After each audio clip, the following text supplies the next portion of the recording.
여러분, 베드로는 지금 흩어진 여러 교회의 지도자들에게 이 편지를 쓰고 있습니다. 그런데 저 같으면 이렇게 쓸 것 같아요.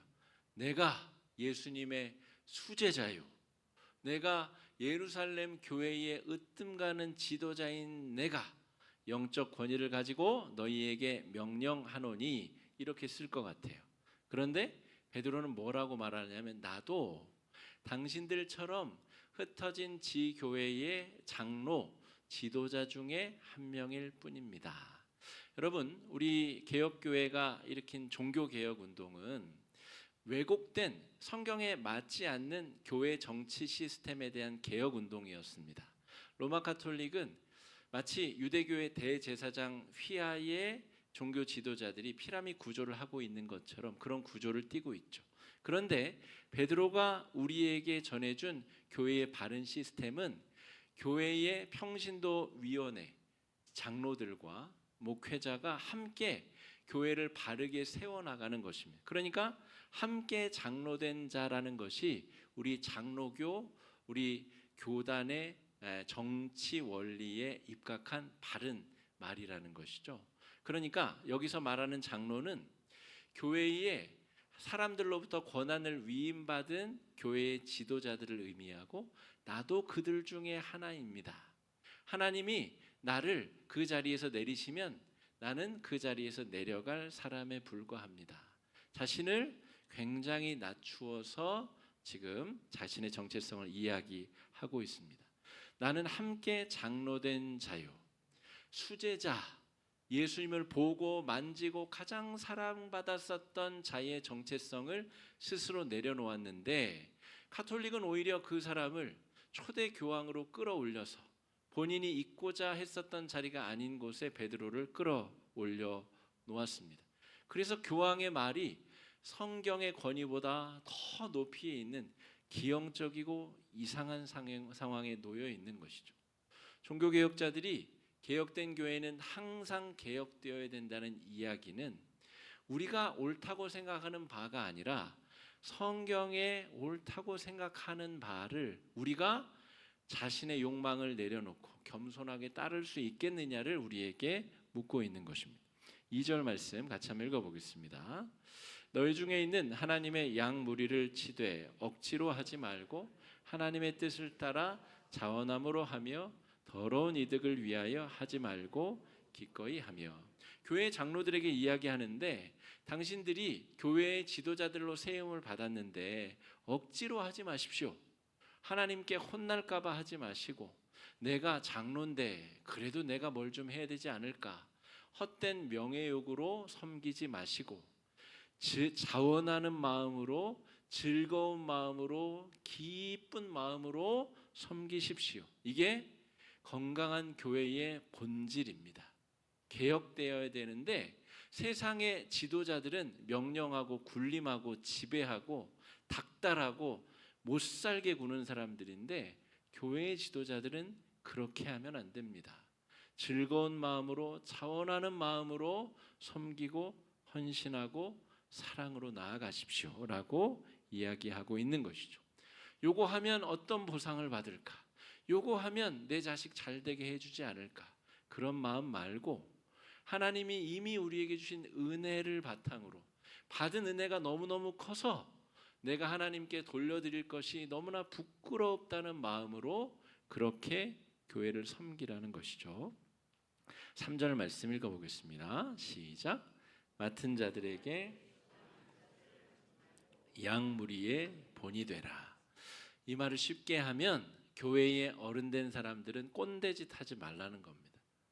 자기가 생각하는 대로 이래야 돼, 저래야 돼. 제가 서울의 사대문 안에 있는 100년이 넘은 교회 얘기 드렸죠.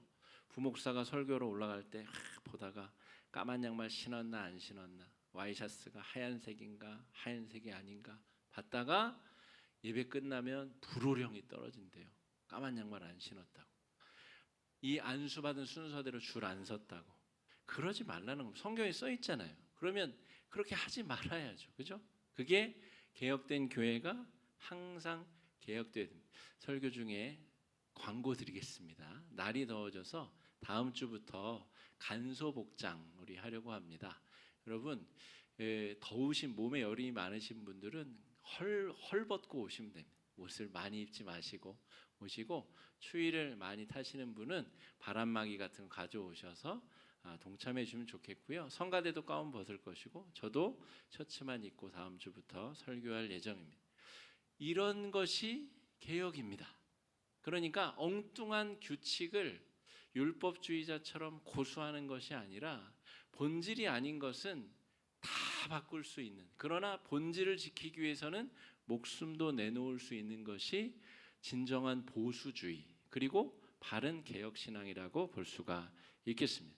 지배와 군림하는 사람이 아니라 모범을 보일 수 있는 영적 권위, 그 영적 권위의 모델은 참 스승이신 예수 그리스도, 그분이 발을 닦아주시고 섬겨주시고 자신의 몸과 살과 피를 다 희생하여 섬기신 것처럼 그분을 본받는 영적 권위자들이 되라는 것이죠. 베드로는 원래 이런 사람이 아니었습니다. 예수님이 예루살렘에 올라갈 때만 해도 동료 제자들과 함께, 에어컨을 좀 꺼주셔도 되겠습니다, 동료 제자들과 함께 누가 높으냐를 다투던 사람들이 속물이었어요. 아주 못된 사람이었습니다. 그런데 성령 강림 사건 이후로 이 사람이 변화되었습니다. 그러면서 만인 제사장을 이야기합니다. 모두가 중재자 없이 하나님께 자기 죄를 고백할 수 있는 자격을 얻게 되었다. 성령이 우리 속에 임재하신 순간 우리는 그런 자격을 얻게 되었다. 종교개혁의 대상이 된 카톨릭은 여전히 사제를 중재자로 여깁니다. 성도들이 자기 죄를 마음속에 계신 성령께 직접 고백할 수 없어요. 미사 전에 칸막이를 두고 사제에게 자신의 잘못을 고백해야 됩니다. 그러면 사제가 적당한 벌을 내리고 죄를 사해 줍니다. 하나님의 말씀하고 전혀 상관없는 신앙생활을 하고 있는 거죠. 여러분, 성령이 강림하신 이후로 베드로도 자기 안에 꿈꾸었던 모든 그 기득권이 아무짝에도 쓸모없다는 것을 알게 되었습니다. 하나님이 우리 각자의 마음속에 들어오셔서 우리 안에 성령으로 임재해 계시기 때문에 그 어떤 중재자, 죄를 없애주는 살육을 행하는 중재자가 필요 없게 되었다라고 하는 것이죠. 여러분, 하나님은 예루살렘에만 계신 분이 아니죠. 그래서 우리는 죽기 전에 예루살렘 성지답사를 가면 더없이 좋겠으나, 굳이 거기에 가지 않아도 하나님이 내 안에 살아계시다는 사실, 내가 성전이라는 사실을 의심할 필요가 없는 존재들이 되었습니다. 예루살렘은 더 이상 성스러운 장소가 아니라 한 번쯤 가보면 좋은 기념 장소가 된 것이죠. 내가 곧 성전이 되었고, 내가 제사장이 되어서 내가 짐승의 목을 베어 그 짐승의 생명으로 내 죄를 없애지 않아도 되는 하나님의 자녀이자 성령이 임재해 계시는 성전이 되었다는 것입니다. 내가 제사장이요, 내가 성전이요, 하나님의 거룩한 몸된 교회의 일원이 되었다는 이야기를 베드로가 하고 있는 거죠. 여러분, 1885년 4월 5일이 부활절인데, 그날 인천 제물포항에 언더우드, 아펜젤러 선교사 부부가 발을 내디뎠습니다. 언더우드는 장로교 선교사고 아펜젤러는 감리교 선교사인데, 그때 이후로 약 100여 년간 교회는 세상에 의미를 창조하고 아주 매력적인 공동체였습니다. 학교를 세우고 교회를 짓고 사람들이 교회 안에 모여서 백정의 인권을 높여줬습니다. 여성 인권을 존중하고 백정이 장로로 선출되고, 우리 국채보상운동과 이 여러 나라를 살리고 인간의 본연의 그 역할을 기능하게 하는 데에 의미를 창조하는 역할을 한국 사회 기독교가 100년간이나 주도해 왔다는 것이죠. 그런데 90년대 들어서고 2000년대 접어들면서 한국 교회는 더 이상 의미 있는 공간, 또 매력적인 공간이 아닙니다. 의미와 매력을 모두 잃어버린 공동체, 사람들의 모임, 그게 교회가 되었다는 것이죠. 여러분 73주년을 맞이한 우리 화곡중앙교회는 하나님께서 일하시고 이 나라에서 이 나라를 위해 하나님께서 어떤 방식으로 어떻게 일하시는지를 몸소 역사로 경험한 교회가 우리 교회입니다. 앞으로 우리가 어떻게 쓰임 받아야 될지 과거의 우리의 역사를 통해서 명확하게 인식하고 바르게 우리를 교회로 부르신 하나님의 사명에 걸맞추어 쓰임 받을 준비를 하고 각오를 다지고 마음을 새롭게 해야 될 교회 공동체라고 하는 것입니다. 5절 말씀 같이 한번 읽어보겠습니다. 시작. 젊은 자들아 다 같이 겸손으로 허리를 동이라. 하나님은 교만한 자를 대적하시되 겸손한 자에게는 은혜를 주시느니라. 아까 1, 2, 3절은 교회 지도자들을 향한 이야기이고요. 5절은 이제 함께 신앙생활을 교회 공동체의 성도들을 향해서 하는 이야기인데 다 서로 겸손으로 허리를 동이고 교만한 자를 대적하라. 아까 우리가 다 만인 제사장이라고 했으니까 그러면 다음 주는 제가 설교 좀 한번 해봅시다. 나도 말하는 거 좋아하는데 제가 설교 좀 하면 어떻습니까? 다 제사장이라면서요. 여러분 이 땅을 혼돈스럽게 하는 이단들이 다 그렇게 시작하였습니다. 목사도 성도 중에 한 명이지만 그리고 목사도 장로 중에 하나입니다. 설교를 할 수 있는 장로이죠. 목사는 그런 사람입니다. 그런데 공예배의 말씀을 사사로이 사적으로 해석하지 못하도록 목사는 신학 교육을 받고 인정된 기관의 학위를 받고 또 총회와 노회에서 안수를 받아서 교회의 권한을 위임받은 그런 사람이 교회 목사입니다. 그래서 공예배의 설교는 우리가 다 만인 제사장이지만 아무나 할 수 있는 것은 아닙니다.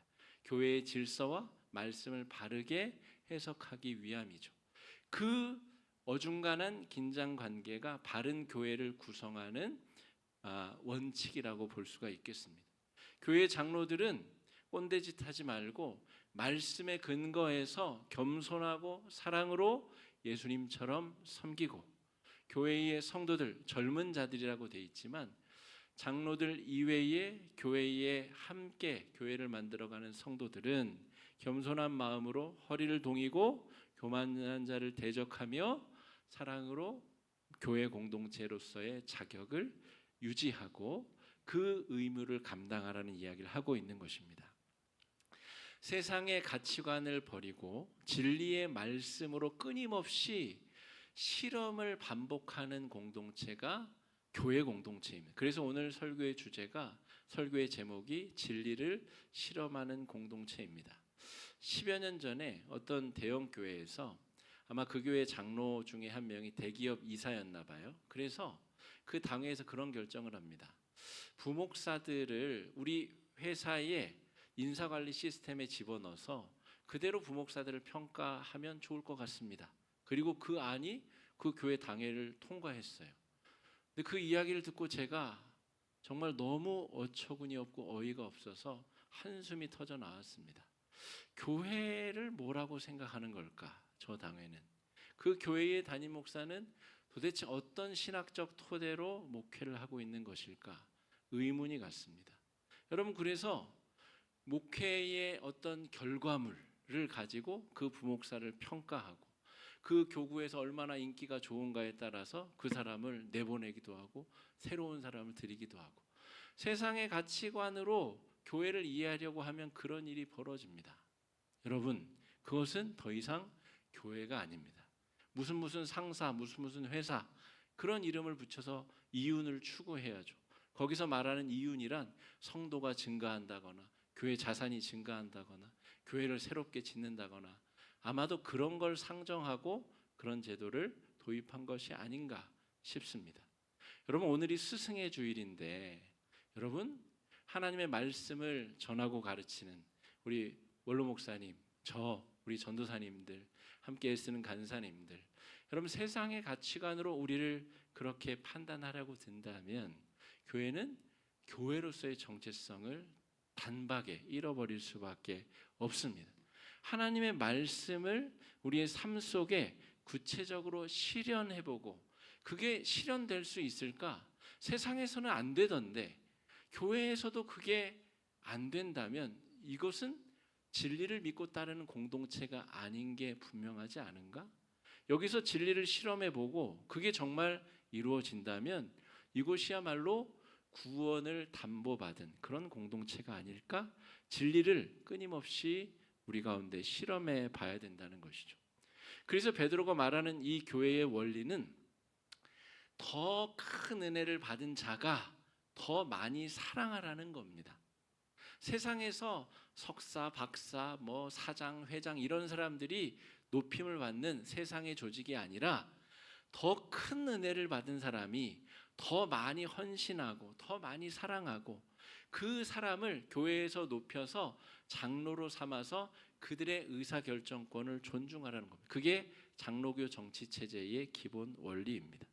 하나님의 은혜를 어떻게 우리가 받아 누리고 있는가?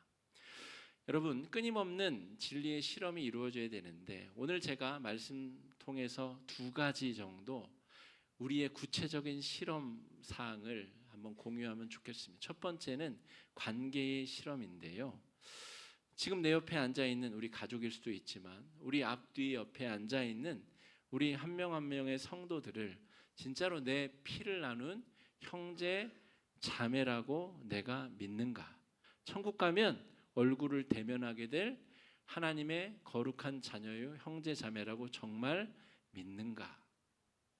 그 실험을 우리가 주일마다 하는 겁니다. 목장 모임에서 여러분 목장원들과 삶의 이야기를 나누면서 그 사람을 위해서 기도할 때 나와 상관없는 사람인데 그냥 기도하는 척하는 게 아니라 진짜 내 자식 위해서 기도하듯 내 형제를 위해서 기도하듯 그 사람을 위해서 내가 진심으로 기도할 수 있는가를 실험해 봐야 된다는 것이죠.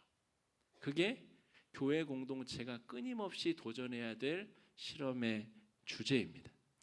또 한 가지는 소망에 관련된 것인데 지난주에 한국 주가가 8,000선을 넘었다고 하죠.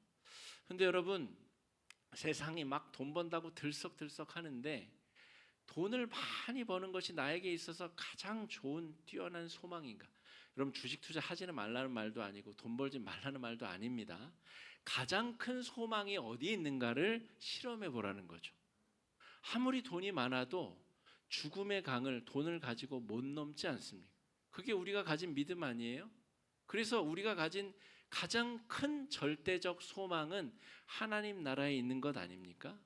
내가 건강을 잃고 재산을 잃고 사기를 당하고 어려움을 당해도 성령께서는 절대로 나를 떠나지 않는다는 것이 우리 소망의 본체 아닙니까?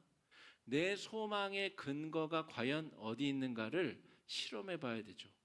실험해 보지도 않고 소망에 남들이 막 돈 벌었다 그러면 막 배가 아프고 속상하고 나만 뒤처지는 것 같고 그런 사람은 진리의 실험을 더 많이 해보셔야 됩니다. 우리가 믿고 있는 이 진리를 삶 속에 구체적으로 구현하기 위해서 연습하고 노력하고 실험해 봐야 된다는 것이죠. 함께 실험을 할 동료들로 우리 주변의 성도들, 우리 믿음의 공동체를 함께 불러주셨습니다. 오늘 시간이 좀 부족해서 제가 마음이 촉박해서 말이 좀 빨라졌는데요. 오늘 73주년 우리 교회 창립 기념 주일에 우리 올로 목사님도 사모님도 오시고 우리 거리가 멀어서 못 오신 성도님들도 함께 오셨는데 저는 너무너무 기분이 좋습니다. 잔칫날 같고 우리가 정말 예수 그리스도의 몸된 한 몸인 교회가 맞구나라고 하는 확신이 들어서 더욱더 감사한 것 같습니다. 내일부터 또 새벽에 새벽 말씀으로 우리의 삶의 도전 과제를 가지고 또 실험을 이어갈 텐데 실험하다가 실험에 실패할 수도 있고 자빠지고 넘어지고 실험실에서 폭발 사고가 벌어지고 별일이 다 있을 수 있지만 여러분 진리를 가지고 실험하는 일에 나태하지 마시고 꾸준히 적극적으로 하나님의 말씀을 가지고 삶 속에 실험을 진리의 실험을 이어가시는 성도님 또 한국교회를 정말 멱살 잡고 이끌어 나가는 그런 한국교회가 될 수 있어야 되겠습니다. 의미를 잃어버리고 매력을 잃어버린 한국 교회의 멱살을 끌어잡고 의미를 창조하고 정말 매력적인 사람들의 모임, 공동체로 세상에 보여지게 만드는, 세상에 복음을 전하는 그런 화곡중앙교회 공동체 될 수 있도록 여러분 함께 기도해 주시기 바랍니다. 이 시간에 말씀 의지해서 함께 기도하겠습니다. 기도하실 때 주님, 우리에게 주어진 이 생명의 말씀을 붙잡고 생명의 말씀이 우리 삶에 구체적으로 이루어지는 실험을 멈추지 아니하도록 인도하여 주시옵소서. 우리 주변의 형제자매들을 나의 핏줄이야, 나의 형제자매로 여기며 사랑하고 섬기며 애쓰고 사랑하게 하여 주시고, 우리의 소망이 과연 어디에 있는지를 매 순간 물어가며 천국 소망을 가지고 믿음을 가지고 행하게 해달라고 이 시간에 함께 기도하며 나아가겠습니다. 기도하겠습니다.